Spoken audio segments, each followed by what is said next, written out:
Bueno, finalmente aquí, acompañarnos hoy, sí, sobre este tema tan interesante como es la radiobiología, fundamental para todo lo que tiene que ver con la protección radiológica. Evidentemente es uno de los puntos más fuertes y más trascendentales, ya que vamos a vincular el caso biológico, qué ocurre a la escala más macro hasta ahora, y los invitamos por supuesto a que nos puedan ir acompañando en las diferentes presentaciones que ya hemos realizado hasta ahora, ¿sí? Lo pueden ver allí en nuestro canal de YouTube, por supuesto, con muchísimo gusto. Muy bien, entonces el día de hoy conversaremos sobre radiobiología. Antes de hablar sobre radiobiología, evidentemente tenemos que tocar algunos puntos importantes, ¿sí? Y para ello creo fundamental comenzar a hablar de nuestra princesa, ¿sí? Pero no es ni la que vemos ahorita en pantalla, ni tampoco estas princesas que están allí peleándose, ni siquiera mi propia princesa, ¿sí? Que aquí está en la ventana de Julieta. Ninguna de estas princesas es con la que vamos a conversar el día de hoy. Lo que sí vamos a conversar es precisamente de nuestra princesa en nuestro cuerpo, ¿sí? Esta es la princesa que sí tenemos de manera unánime y categórica en todo nuestro cuerpo. En el caso de la célula, obviamente, muy importante considerar dos aspectos fundamentales, ¿sí? El primero es que, digamos, se consideraba digamos, el blanco o el objetivo, y era incluso uno de los dogmas de lo que era la radiobiología, el tema de que, bueno, el ADN nuclear, por supuesto, formaba parte de lo que pudiera ser ese objetivo de la radiación y con el cual pudiéramos provocar un daño irreparable a la célula. Si bien esto es cierto, ¿sí? También es cierto que la radiación puede afectar otros organelos, otras estructuras a lo interno de la célula, con lo cual pudiera estar provocando también la muerte celular programada, también conocida como apoptosis. Entonces, tenemos una multiplicidad de factores. Así también tenemos el tema, por ejemplo, del efecto bystander. Por acá nos comentan que no se escucha. Rogelio, ¿tú? ¿Sí? ¿Me oyes? ¿Sí? Ok. Sí, por aquí nos comentan que no se escucha. Vamos a ver, ahí Rogelio te va a estar escribiendo, Jessica, al respecto de eso. Sin embargo, ahí creo que es más un tema del YouTube, ¿sí? De todas formas, verifiquen por allí. Aquí seguimos, ¿sí? Entonces, bueno, ¿qué ocurre? Perfecto, perfecto. Ya José, Shandy, Irving, perfecto, perfecto. Muy bien, maravilloso. Seguimos. Entonces, ¿qué ocurre a nivel de la célula? Que obviamente tenemos que ser como Mario, ¿sí? Ese Mario que busca, por supuesto, de proteger a la princesa hasta con su vida. Bueno, ciertamente nosotros también tenemos que realizar lo propio. Es decir, tenemos que ver bajo qué mecanismo yo puedo lograr proteger a la célula. Pero si quiero proteger a la célula, necesito comprender muy bien cuáles pueden ser las interacciones y qué es lo que pudiera estar ocurriendo a ese nivel cuando la radiación interactúa con ella. Para ello, debemos comenzar con la comprensión de lo que es la organización de nosotros como seres vivos, ¿sí?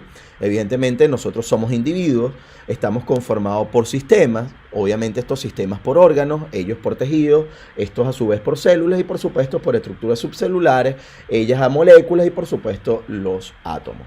Ahora bien, ¿qué ocurre? ¿Qué pasa aquí? Nosotros ya hasta ahora, en los demás conversatorios, hablamos lo que ocurría hasta este nivel. Es decir, permítanme acá, pantalla del puntero, todo lo que tenía que ver con este punto, ¿sí? A nivel del átomo y de las moléculas, ¿sí? Aquí tenemos un acentico que nos falta, pero fíjense que aquí tenemos entonces el caso de átomos y moléculas. Luego de ello, tenemos por supuesto entonces todas las interacciones, todo lo que vimos entre el tema de ionización, todo lo que tenía que ver con los efectos fotoeléctricos o Compton ocurren al primer nivel, al nivel atómico. Ahora bien, debemos comprender qué va a pasar con ese nivel atómico cuando lo llevamos a nivel molecular y por supuesto qué va ocurriendo a lo largo de esta cadena. Ciertamente, la primera cadena de eventos, digamos, y es una de las consideraciones más importantes cuando hablamos, por ejemplo, de fotones, es decir, de rayos X o de rayos gamma, estamos hablando de una acción indirecta, es decir, esta radiación va a provocar, digamos, que ese fotón incidente en forma de rayos X, por ejemplo, se traduzca y se absorba y genere un electrón rápido, genere la producción de un electrón. Fíjense que esto ocurre en 10 a la menos 15 segundos.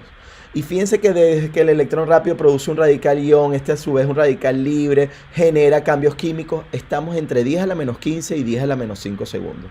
Por lo tanto, es completamente inmediato. Luego comienza todo el proceso que tiene que ver con los cambios químicos a partir de la ruptura de enlaces covalentes, de la modificación que hemos realizado acá a nivel atómico, y esto puede durar entre horas y días. Ya aquí en este momento podemos estar viendo una serie de efectos biológicos, y esto es uno de los puntos más importantes en donde vamos a poder diferenciar luego, vamos a ver entonces esa diferencia en términos temporales de dos tipos de efectos. Yo los invito a que aquí podamos ir compartiendo, a ver, por allí en nuestras redes sociales también nos pueden seguir como, y lo voy a colocar acá como @Zerovka, ¿sí? Que estamos publicando cosas bien chéveres tanto en el Instagram como en el Facebook, cosas distintas, pero por ejemplo en el Instagram los invitamos a que colocaran, por ejemplo, cuáles eran los dos efectos que conocen cuando la radiación interactúa con la materia viva. Vamos a ver ahora aquí en nuestro chat en vivo a ver qué nos dicen, a ver cuáles son esos efectos que ustedes conocen. Vamos a ver. ¿Cuáles serán esos efectos biológicos de la radiación? Nos acordaremos, ¿sí? Tenemos algo de idea sobre ello. Vamos a ver.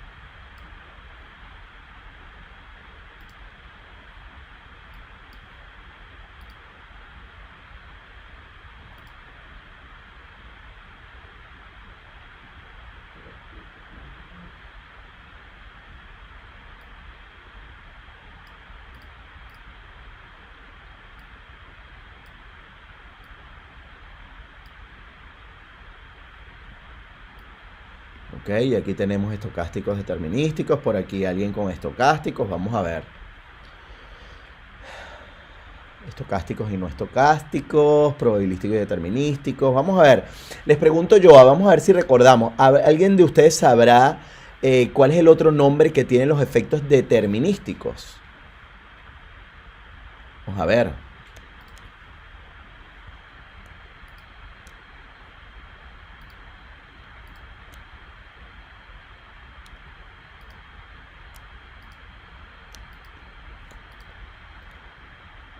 Muy bien, por aquí no hemos todavía llegado.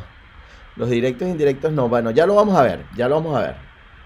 Vamos a seguir acá para que vayamos comprendiendo y precisamente para poder ver entonces esos efectos biológicos, ¿sí? Quiero que estemos bien atentos sobre todo a esto porque el ICRP ha sido bien claro al respecto de lo que denominamos efectos digamos probabilísticos y lo que conocíamos como efectos determinísticos, que ahora se llaman reacciones tisulares nocivas, ¿sí? Antes de poder hablar de esos efectos tenemos entonces que comprender de qué trata la radiobiología. Y la radiobiología es el estudio de esos efectos biológicos debido a la interacción de las radiaciones ionizantes con la materia viva, profundizando a diferentes niveles, desde el ámbito de la población, el individuo, el órgano, la célula, hasta llegar al nivel molecular. Y por supuesto, cuando llegamos al nivel molecular, tenemos entonces que comenzar con el análisis de dos moléculas que son críticas. La primera de ellas es la que ustedes ven en pantalla, por supuesto, H2O. Dos átomos de hidrógeno unidos a un átomo de oxígeno y que conforman lo que nosotros conocemos como agua. ¿Sí? El agua es una de las moléculas críticas porque evidentemente tenemos más del 80% de nuestro cuerpo, 70 y pico por ciento, 80% está conformado por agua, por lo tanto hay una alta probabilidad de que la radiación interactúe con las moléculas de agua que están en nuestro cuerpo. Por lo tanto, tenemos que entender y conocer, bueno, qué ocurre si la radiación llega a interactuar con esa molécula de agua. Y por otro lado tenemos por supuesto la segunda molécula crítica en la interacción de la radiación con la materia viva, pasa a ser el ADN. Ciertamente en el ADN tenemos toda esa información, esa carga genética. El ADN es lo que le está dando las instrucciones a cada una de las células sobre cómo y qué van a realizar, cuándo van a replicarse. Es decir, ahí tenemos toda nuestra información, además por supuesto de todos los principios funcionales a que corresponderá esa célula o el ADN que está contenido en esa célula. Por lo tanto, allí tenemos la información y carga genética fundamental que va a permitir la replicación a lo largo del tiempo. Por estas dos razones, tanto porque el agua, estamos conformados en una alta concentración, una alta cantidad por agua, y segundo, porque tenemos toda la información genética guardada en lo que denominamos ADN, estas se convierten en las dos moléculas críticas en la interacción de la radiación con la materia. Ahora bien, ¿qué ocurre? Y fíjense muy bien en esto. Cuando hablamos de efectos biológicos, lo vamos a ver más adelante, después que veamos qué ocurre a nivel celular, etc. Eso es lo que está ocurriendo, lo que finalmente yo puedo ver a nivel macro. Pero ¿qué va a ocurrir desde la otra perspectiva en relación a las rutas de interacción de la radiación con, por ejemplo, el ADN? Acá tenemos dos rutas, la ruta directa y la ruta indirecta, en donde la radiación va a poder provocar un daño directo sobre el ADN, la cual denominamos ruta directa, y una ruta indirecta en la cual la radiación va a interactuar con diferentes moléculas, entre ellas en mayor probabilidad con el agua.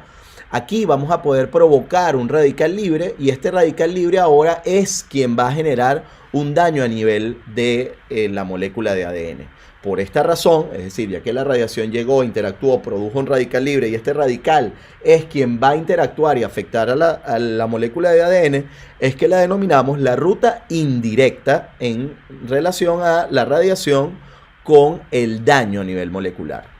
Ahora bien, ¿qué ocurre? Y vamos a comenzar entonces primero, ¿qué ocurre con el agua? Con esa ruta indirecta, es decir, ¿cómo es eso que la radiación llegó, interactuó con el agua, produjo un radical libre? ¿Qué pasó allí? Ciertamente, la consecuencia final es que yo produjo una ruptura en esa molécula de H2O generando iones hidróxilos, ¿sí? Esos iones conocidos como OHs. ¿Qué ocurrirá si ustedes conectan un OH que salió de una molécula de agua con otro OH que sale de otra molécula de agua que también rompí?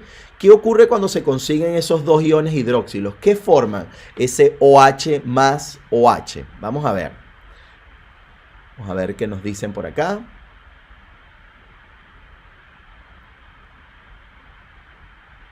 Ciertamente va a provocar lo que conocemos como peróxido de hidrógeno, ¿sí? El peróxido de hidrógeno, también conocido como agua oxigenada, es muy buena.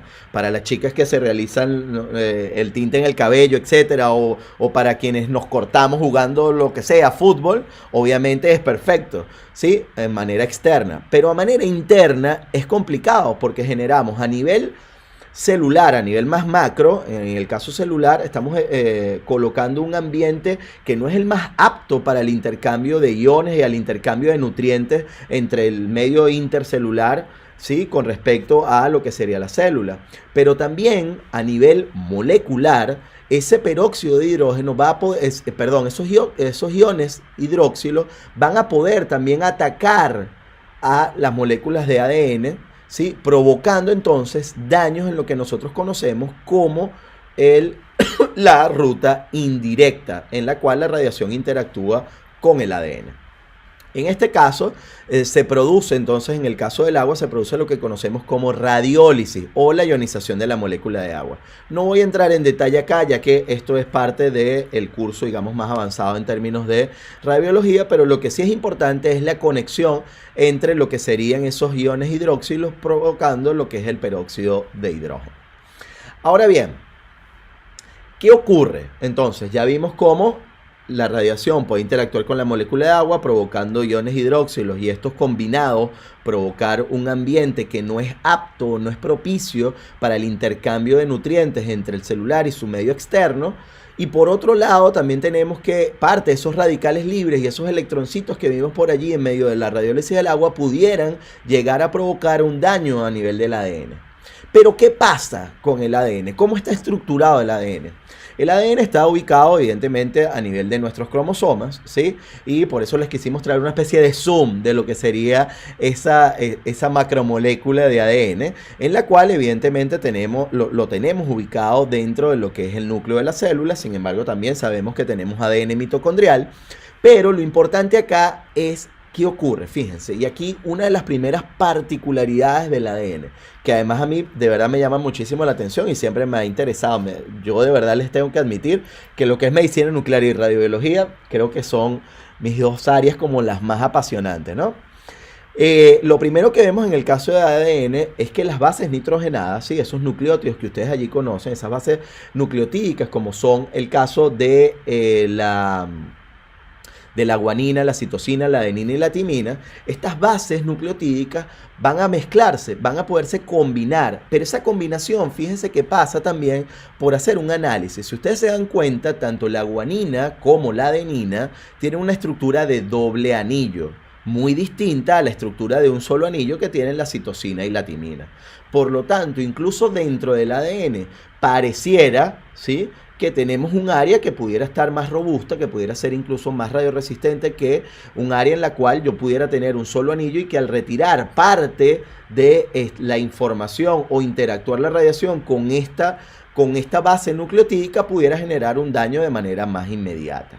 Entonces, ¿qué pasa? ¿Qué ocurre cuando hacemos el análisis del ADN a nivel, digamos, primero cromosómico? Bueno, a nivel de los cromosomas pudiéramos tener, por supuesto, lesiones y translocaciones cromosómicas, entiéndase, pudiéramos tener fragmentos acecéntricos, generar micronúcleos o hacer las translocaciones, de esta manera esa combinación que ustedes pueden ubicar acá a su mano derecha. Pero lo que es cierto es que las lesiones que la radiación ionizante pueden inducir a nivel del ADN son muy diversas, desde roturas, cambios de base, uniones cruzadas, ruptura de la hélice, etc. En algunos casos, las lesiones del ADN se traducen en aberraciones cromosómicas. Y es muy importante esto, ya que este recuento puede ser utilizado para estimar la dosis absorbida. Esto es lo que nosotros denominamos dosimetría biológica. Es decir, nosotros a partir del daño provocado pudiéramos llegar a tener una estimación muy cercana a lo que es esa dosis absorbida, siempre y cuando por supuesto lleguemos a los puntos de poder provocar este tipo de daño. Entonces es muy importante, ¿sí?, tener en cuenta que incluso el análisis de ADN nos va a permitir a nosotros por supuesto llegar a tener una estimación de dosimetría biológica. Entonces este es digamos, una de las primeras análisis que quiero compartir con ustedes. Muchas veces y en los programas de radio, de televisión, cuando a uno le preguntan, mira, ¿qué crees tú que va a ocurrir con el cáncer? ¿Cómo ves tú el futuro? Tú sabes que estamos trabajando con esto, con aquello. Muchísimas personas creen que, bueno, que el futuro será o en la prototerapia o en diferentes tipos de terapias con radionucleos o en la combinación con las quimios, etc. Sin embargo, el eje neural va a ser el manejo del ADN. Sabemos muy bien, y eso sí lo veremos ya en nuestro próximo conversatorio del viernes 24, creo, 17 o 24, conversaremos sobre el cáncer, ¿sí?, con bastante profundidad. Pero es muy interesante y muy importante comprender que fíjense cómo la radiobiología, el cáncer, ya todos los análisis están ocurriendo a este nivel, a nivel del ADN. ¿Cómo podemos entonces analizarlo, traducirlo y además cómo podemos evitarlo, por ejemplo, si existiese la forma? Así pues, cuando hablamos de dosimetría biológica, ¿sí?, volviendo nuevamente a nuestro tema, en el caso de la dosimetría biológica, la cuantificación de aberraciones cromosómicas tendrá que ver tanto con aquellas que son inestables como estables, bien sea, por ejemplo, en el caso de los discéntricos, de los micronúcleos, o en el caso de las estables con el caso de las translocaciones. En cualquier caso, el análisis, ¿sí?, que se realiza va de la mano de lo que es el contagio de aberraciones cromosómicas, precisamente evaluando qué ocurre allí. Uno de los avances más importantes que hemos tenido en la biología molecular combinado con lo que es este análisis de la interacción de la radiación con la materia viva tiene que ver precisamente con un efecto que se conoce como el efecto bystander. No lo vamos a hablar todavía, vamos a dejarlo para el final. Muy bien. Ahora, ¿qué ocurre? Obviamente, cuando estos daños, estas translocaciones a nivel cromosómico van a poder provocar determinados daños a nivel de la célula. Bien sea si yo afecto a ese ADN o esos cromosomas que están en el ADN, o bien sea que afecto, por ejemplo, factores como la fisiología o la permeabilidad celular, por ejemplo, en el caso de la permeabilidad celular, con la afectación a la producción del peróxido de hidrógeno. Pero también vamos a poder generar alteraciones morfológicas, desintegraciones de mitocondrias o incluso al aparato de Golgi, que pudieran dar lugar a diferentes factores o análisis a nivel celular. Sin embargo, ¿qué ocurre cuando nosotros analizamos o caracterizamos la interacción de la radiación con el ADN? Tenemos tres alternativas fundamentales, ¿sí? Y les he traído este esquema de la manera más resumida posible. Yo creo que esta es como la presentación resumen de todo el conversatorio, ¿sí? Y tiene que ver con que, bueno, ya habíamos hablado, la radiación puede provocar un efecto directo o un efecto indirecto a través de lo que serían radicales libres. De cualquier manera, genero un daño a nivel de lo que sería el ADN. En ese daño primario, en esas lesiones que puedo provocar en el ADN, yo tengo tres alternativas, ¿sí? La primera de ellas tiene que ver con que la reparación haya sido exitosa. Recordemos que nosotros tenemos nuestro conjunto de enzimas que se encargan de leer y de, por supuesto, corregir algunos de los errores que pudieran estar consiguiendo y generar o propiciar lo que es el proceso de replicación. Por lo tanto, si hay algún daño muy bajo, un daño muy menor, esto pudiera dar lugar a que yo generara la reparación de manera exitosa. Y por lo tanto, la célula continúa como una célula viable, una célula normal en su proceso de replicación. Por otro lado, tenemos entonces dos alternativas y tiene que ver cuando esa reparación no es exitosa. Cuando esa reparación, ¿sí?, no es exitosa, es decir, el daño ha sido importante, yo puedo tener, en primer lugar, lo que conocemos como muerte celular, ¿sí?, o también conocida como muerte celular programada, también conocida como apoptosis. En el caso de la muerte celular, va a provocar una lesión finalmente a nivel de los órganos y esto pudiera traer como consecuencia final una muerte en el organismo.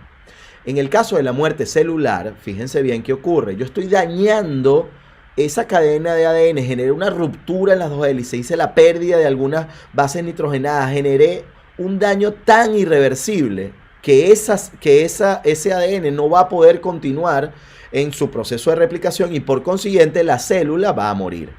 En este caso, fíjense que vamos a ir conectando que en la medida en la cual yo genero mayor cantidad de muertes celulares, voy a generar una mayor gravedad del daño. Fíjense bien, ¿qué ocurre? Yo llego, la radiación interactúa, por ejemplo, con las moléculas que conforman mi piel, ¿sí? En ese momento, si generó o interactúa solamente con 100 moléculas, generaré un daño leve a nivel de 100 moléculas. Pero imagínense ahora, a nivel de 100 células, perdón. Ahora, imagínense por un momento que en cambio de ser 100, sea 1000 o 10.000 o 100.000 las células afectadas por la radiación. En ese sentido, por supuesto, en la medida en la cual yo aumento la cantidad de muerte celular, aumento también la gravedad del daño. De aquí, fíjense bien que tenemos lo que conocemos como efectos determinísticos, también conocido como reacciones tisulares nocivas. El ICRP, y sobre todo en el ICRP 118, pero desde el 103, ha venido estableciendo que los efectos determinísticos deben llamarse efectos o reacciones tisulares nocivas. Ya vamos a ver por qué.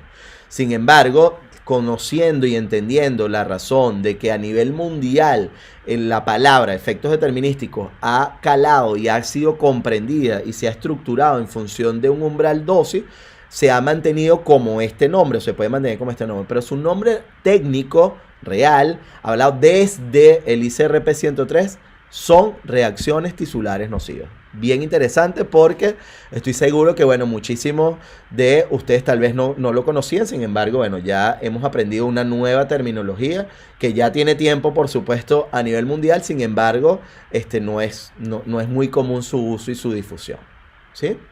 Muy bien, por otro lado tenemos entonces la tercera alternativa. Tuvimos reparación exitosa, muerte celular y ahora tenemos, ¿sí?, una modificación a nivel de la célula, lo que nosotros conocemos como una mutación. Es decir, generé un daño leve a nivel del ADN, y ese daño leve significa que yo produje un error en el ADN, pero es un error que está dentro de ese 2% que dejan pasar las enzimas, que dicen, bueno, parte del proceso de replicación, me equivoqué en algo, no importa, ese porcentaje tan pequeño lo voy a dejar pasar. ¿Qué ocurre cuando yo tengo una célula mutada? Bueno, yo voy a poder generar ahora dos posibilidades. Si son células somáticas, voy a poder generar cáncer o leucemia. Si son células de tipo germinal que han sido irradiadas y que he provocado una mutación a nivel de ellas, pudieran llegar a generar lo que conocemos como efectos heredables o efectos hereditarios. Toda esta combinación, tanto de la afectación a nivel de células somáticas como germinales que dan lugar a cáncer y leucemia o a efectos heredables, es lo que conocemos como efectos estocásticos o también conocidos como efectos probabilísticos. ¿Qué ocurre a este nivel? Y por qué también quiero que nos detengamos un minuto en esta presentación, en esta lámina, para poder analizar en mayor profundidad este factor y este parámetro. En este momento, cuando estamos hablando precisamente de las mutaciones, nos estamos refiriendo entonces a energías bajas, a dosis muy bajas que pueden provocar daños muy bajos. Precisamente esta es la razón de ser de la protección radiológica en torno a lo que son los trabajadores ocupacionalmente expuestos, es decir, cada uno de ustedes que nos está viendo hoy, nos está acompañando hoy. Esto quiere decir que el hecho de que yo reciba una pequeña cantidad de radiación puede llegar a provocar un daño, una mutación a nivel de las células y por consiguiente un incremento en la probabilidad de generar algún tipo de daño de aquí a 40 años, por ejemplo, llegar a producir algún tipo de cáncer. De aquí la razón de ser de la protección radiológica y la razón de que busquemos siempre de tener la menor cantidad de dosis posible de radiación. Nosotros no necesitamos, no está justificada la exposición a la radiación, ya que no vamos a tener un beneficio directo como lo tendría un paciente, por ejemplo, para lo que es la estructuración de un diagnóstico, para la verificación, comprobación de un determinado tratamiento, para modificar la conducta terapéutica. Nosotros no tenemos ninguno de estos beneficios. Por ello, es fundamental que ustedes cumplan y sigan con todas las medidas de protección radiológica adecuadas. ¿Sí? Los invitamos, si no los han visto, pueden acompañarnos y suscribirse a nuestro canal de YouTube, en donde tienen la presentación relacionada con protección radiológica. Allí verán las medidas y los principios de la protección radiológica, etc. Muy bien. Entonces, así de esta manera llegamos entonces finalmente a lo que es la descripción de esos efectos que habíamos conversado cuando tenía una afectación o una producción de daño a nivel del ADN y por consiguiente a nivel de células, y esto a su vez a nivel de distintos tipos de tejidos. De esta manera tenemos entonces la clasificación de los efectos en función de lo que serían los efectos biológicos. De esta manera tenemos entonces los efectos estocásticos, los cuales no tienen un umbral conocido de dosis. La probabilidad de producción, de provocar un efecto probabilístico va a aumentar con la dosis. En la medida en la cual aumento la dosis, aumenta la probabilidad de ocurrencia del efecto. Pero la intensidad, es decir, la gravedad del daño, es independiente de la dosis. ¿Qué quiere decir esto? Quiere decir que si yo produjo una mutación a nivel celular, por ejemplo, y esto desencadenó en un cáncer, no quiere decir que yo voy a tener un cáncer más agresivo o menos agresivo si yo recibí más dosis o menos dosis. No, yo ya generé la mutación y con ello generé el cáncer. Entonces la intensidad o la gravedad del daño va a ser independiente de la dosis. Aquí estamos hablando netamente de probabilidades. Y como lo habíamos comentado, pudiéramos tener efectos que son oncogénicos o efectos de tipo genético, dependiendo de la célula que estamos exponiendo a la radiación. Por otro lado, tenemos el caso de los efectos determinísticos, ¿sí? Recordemos que en el caso de los efectos determinísticos, también conocidos como reacciones tisulares nocivas, vienen de la mano de que tenemos un umbral determinado de dosis. Les hablo de determinado y lo pongo ahorita entre comillas porque vamos a ver a qué se refiere con ese umbral y por qué precisamente cambiamos técnicamente de lo que es umbral de efectos determinísticos a lo que conocemos como esas reacciones tisulares nocivas. ¿Qué pasa? Tenemos una probabilidad cero o nula debajo del umbral, muy baja. Sin embargo, siempre se mantiene la estandarización en términos de la linealidad en lo que sería la respuesta a nivel de los efectos. Pero tenemos que la intensidad es dependiente de la dosis. Es decir, aquí, conforme aumentamos la dosis, aumentamos también la gravedad del daño. Entonces, en el caso de los efectos determinísticos o reacciones tisulares nocivas, tenemos un umbral de dosis determinado a partir del cual podemos ver un determinado efecto, y tenemos que la intensidad o gravedad del daño aumenta conforme aumenta la dosis, ¿sí? Tendremos algunos ejemplos, obviamente en función de las células que pudieran estar afectadas. Ahora, ¿por qué se le llaman reacciones tisulares nocivas y no efectos determinísticos? Bueno, porque efectivamente esta dosis umbral que se estableció realmente no es tan umbral, corresponde al 1% de frecuencia de producción del efecto. Es decir, estamos tomando el nivel más bajo posible a partir del cual yo voy a provocar un efecto y sobre el cual entonces yo voy a poder decir, sí, a partir de este momento yo tengo la posibilidad de generar un determinado efecto, y fíjense que en la medida en la cual aumento la dosis también voy a aumentar la probabilidad de la frecuencia en la cual voy a poder ver ese efecto, pero antes de ese umbral de dosis no voy a tener, va a ser técnicamente cero lo que es la probabilidad de presentar ese evento. Entonces yo necesito una dosis determinada para empezar a ver un determinado efecto. Por supuesto, desde el ICRP 41, el 60, pero sobre todo en el 103 y en el 118 han sido aclarados esta terminología en relación a la utilización técnica de lo que son las reacciones tisulares nocivas, pero también comprendiendo que a nivel mundial, a escala global, la utilización del término determinístico se ha mantenido y la gente lo ha comprendido de esa manera. Entonces, muy importante tener esta salvedad de su mano. En relación con estos efectos, entonces, para mantenernos, digamos, a lo que es la escala global, se producen a partir de una dosis umbral, la severidad y la frecuencia aumentan con respecto a la dosis.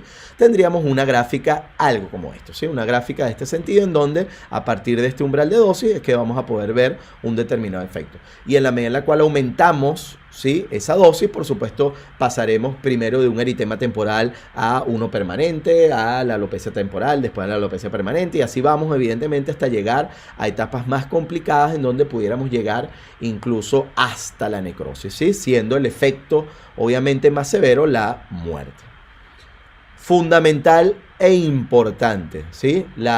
Digamos, yo diría como la tercera lámina más importante de todo este conversatorio tiene que ver precisamente con esta que vemos acá. Y tiene que ver con los efectos determinísticos, ¿sí?, a nivel tisular, y haciendo el análisis de lo que sería su impacto, ¿sí?, en términos de diferentes tipos de sistemas, de diferentes tipos de órganos, por ejemplo a nivel del pulmón. Fíjense los periodos de latencia aproximados para poder presentar o ver los efectos, el cual puede ir de algunas horas, por ejemplo, en afectación a nivel del sistema inmune, hasta algunos meses o incluso algunos años, como es el caso, por ejemplo, de cataratas radioinducidas.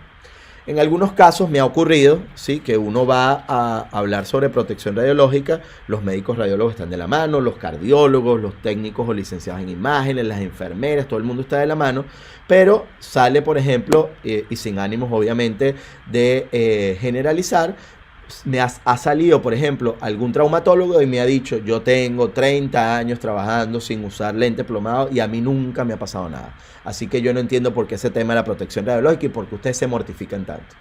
Cuando uno le pregunta sobre si ha presentado o no cataratas, dice: bueno, no, sí, es que también hay otras personas que han presentado cataratas, etcétera, y no se exponen a la radiación. Sí, lo que sí hemos observado es que hemos tenido un incremento en el porcentaje de cataratas con respecto a la población control en el caso de aquellas personas que manejan equipos de arco en C sin la utilización adecuada de dispositivos como los lentes plomados. De aquí que se haya manejado y disminuido este límite para nivel del cristalino. Así que muy importante, esto lo abordamos con muchísimo detenimiento en el caso de nuestra presentación sobre protección radiológica en arco en C. Así que los invito a que por supuesto nos acompañen en el caso de nuestro canal de YouTube Serofka TV y puedan entonces seguir analizando y viendo el caso de la protección radiológica en arco en C, y allí verán este tema del cristalino, muy importante.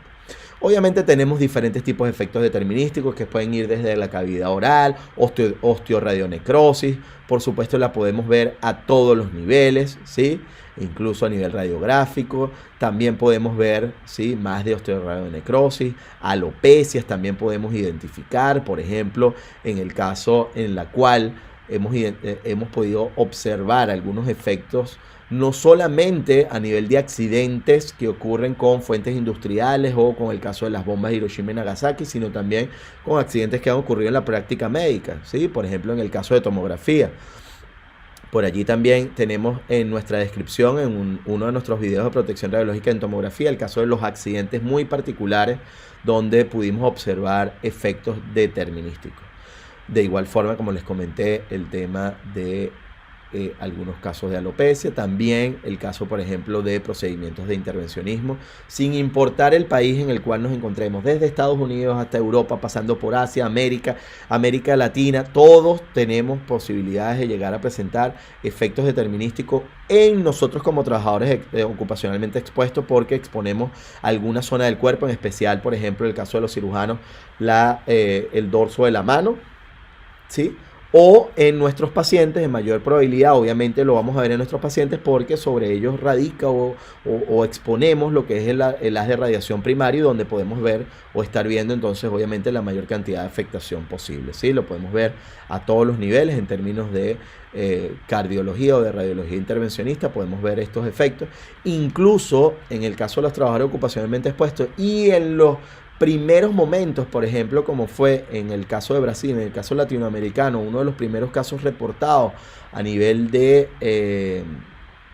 América del Sur, precisamente fue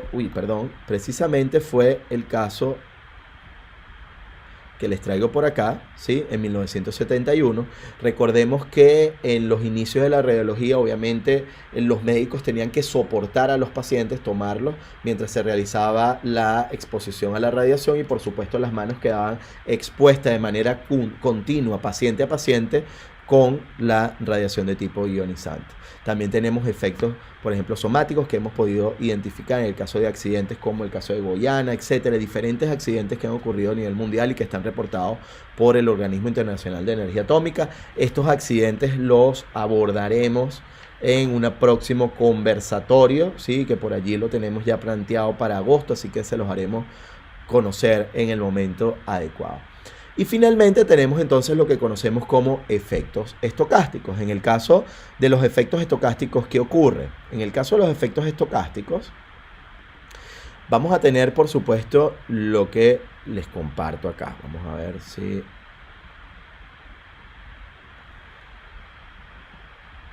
permite.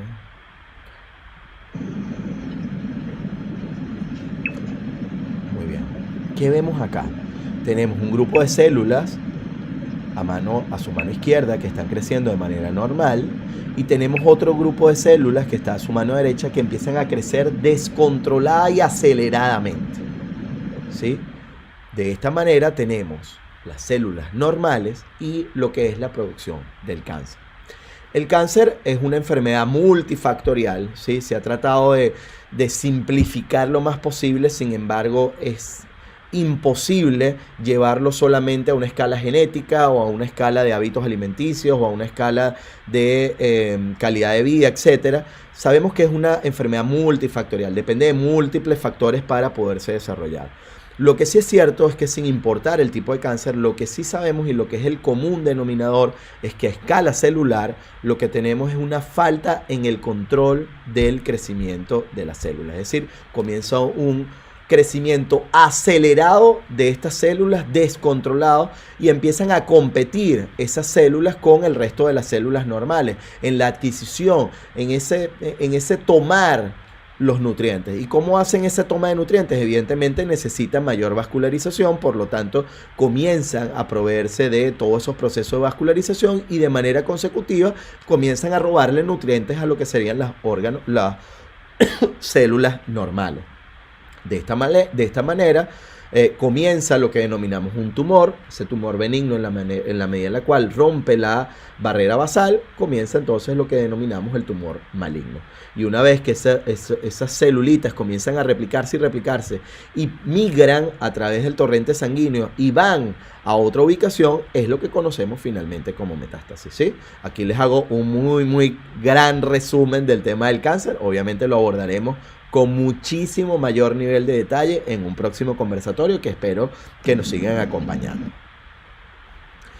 Muy bien, De esta forma, entonces, en el caso de los efectos probabilísticos o estocásticos, tenemos entonces que la dosis aumenta conforme, la probabilidad de producir este tipo de efectos aumenta conforme aumentamos la dosis, ¿sí? Por lo tanto, no existe una dosis umbral, ¿sí? Lo que existe es que, bueno, conforme yo voy a aumentar esa dosis, voy a aumentar la cantidad de tickets que compro de esta lotería que nadie quiere ganar, ¿sí? En este sentido, obviamente, si yo compro un solo ticket de lotería, tendré la probabilidad de uno entre, no sé, el millón de personas o el millón de tickets que hayan generado en la lotería, pero en la medida en la cual yo voy comprando mayor cantidad de números, aumento la probabilidad de ganarme el premio. Este es el premio que obviamente ninguno quiere ganarse y por lo tanto siempre disminuir y mantener la dosis tan baja como sea posible para nosotros los trabajadores ocupacionalmente expuestos también nos trae como consecuencia una disminución en la probabilidad de ocurrencia de este tipo de efectos. Y el segundo aspecto, la segunda gráfica que define lo que serían estos efectos probabilísticos tiene que ver precisamente con que la severidad permanece constante conforme yo aumento la dosis. Por lo tanto, no hay una relación entre que aumento la dosis va a generar alguna modificación en términos de la severidad del daño, ¿sí?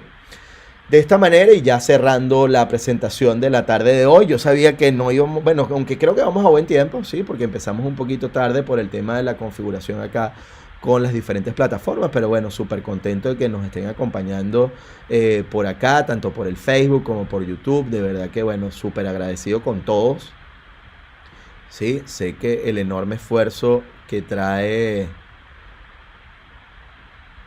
consigo, digamos, estar acá conectado. Evidentemente, de los efectos biológicos pasamos a lo que serían las normas o su vinculación con las normas básicas de protección radiológica. Es muy importante que entendamos, ¿sí? Que los Estados miembros, los laboratorios científicos, las ONG, empresas como Serovka y por supuesto tantas otras a nivel mundial que se especializan en el caso de lo que es el análisis de la incidencia de la radiación ionizante sobre la materia viva, en el caso de los equipos, etcétera, proveemos y damos datos a diferentes organismos, entre ellos al caso, por ejemplo, de la UNSCER, pero también al caso de la OIEA, etcétera. Pero en términos generales hay una especie de workflow en relación a que en la UNSCER se le dan datos desde el punto de vista epistemológicos, así como niveles, efectos, etcétera. Esto genera una serie de resultados que van al organismo de Naciones Unidas y por supuesto a cada uno de los Estados miembros. Los efectos van relacionados y analizados a través del ICRP, en donde se evalúa el paradigma, la protección, los principios y unidades. Por supuesto, el ICRP arroja una serie de recomendaciones que van asociadas tanto a los niveles que le da la UNSCER, a la OIE, a la Organización Mundial de la Salud, a diferentes organizaciones, a la FAO, etc. Y las recomendaciones del ICRP generando estándares internacionales. Es decir, en la OIE no se generan leyes de obligatorio cumplimiento. Se generan estándares internacionales y recomendaciones internacionales que se envían para la implementación a los diferentes Estados miembros y existe una retroalimentación que permite que tengamos esta actualización de manera continua y permanente de cada una de las recomendaciones.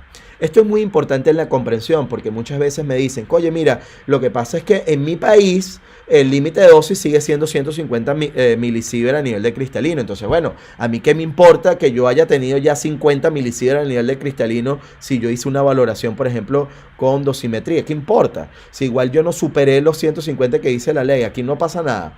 El problema no es que no pase nada, el problema es que aunque normalmente nuestras leyes no suelen adaptarse tan rápidamente como se va adaptando y como se va actualizando la ciencia, esto trae consigo que nosotros seamos los encargados de estar continuamente actualizados, ¿sí? Por esta es la razón, por ejemplo, de ser de este tipo de conversatorios. La idea es que nosotros sepamos y estemos claros de cuáles son las fuentes de información oficiales y adicionalmente entonces cómo yo puedo realizar de la mejor manera establecer mis restricciones de dosis a nivel de lo que sería mi centro de salud, el centro de salud del cual formo parte.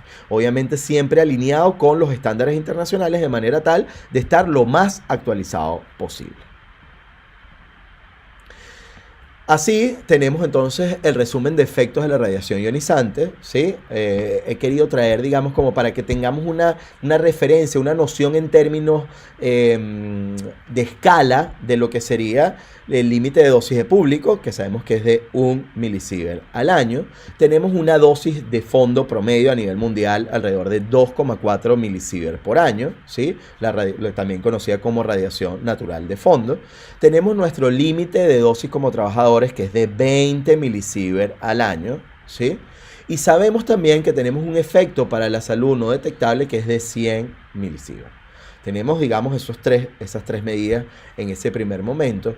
Y luego comenzamos a ver diferentes tipos de efectos, ¿sí? Y sobre todo en el caso de los síndromes por irradiación, y esto de manera continua. En el caso, por ejemplo, del síndrome hematopoyético, ¿sí? Cuando estamos entre 3 y 5 Gray. En el caso del síndrome gastrointestinal, entre 5 y 15. En el caso del síndrome del sistema nervioso central, mayores a 15 Gray. De esta manera tenemos una relación en función de la dosis versus lo que sería, digamos, cómo nosotros podemos ir correlacionando en la medida en la cual esa dosis va aumentando. Por supuesto, también invitarlos acá a que nos acompañen a nivel de nuestras redes sociales, por supuesto como @Zerovka. Estamos continuamente colocando temas de interés en las diferentes plataformas, en LinkedIn, en YouTube, en Facebook, en Instagram. Y por supuesto que se suscriban a nuestro canal de YouTube de manera tal de que puedan entonces acompañarnos en el resto de los conversatorios y puedan ir viendo los distintos tipos de materiales que hemos estado preparando para ustedes. Además vienen ahora unos videitos cortos, ¿sí? Entre 3 y 5 minutos de resumen de muchas cosas interesantes, desde cómo funciona el tomógrafo hasta protección radiológica en mamografía, pasando por medicina nuclear. Estamos abordando todos y cada uno de los puntos, los vamos a ir publicando de manera semanal, así que los invito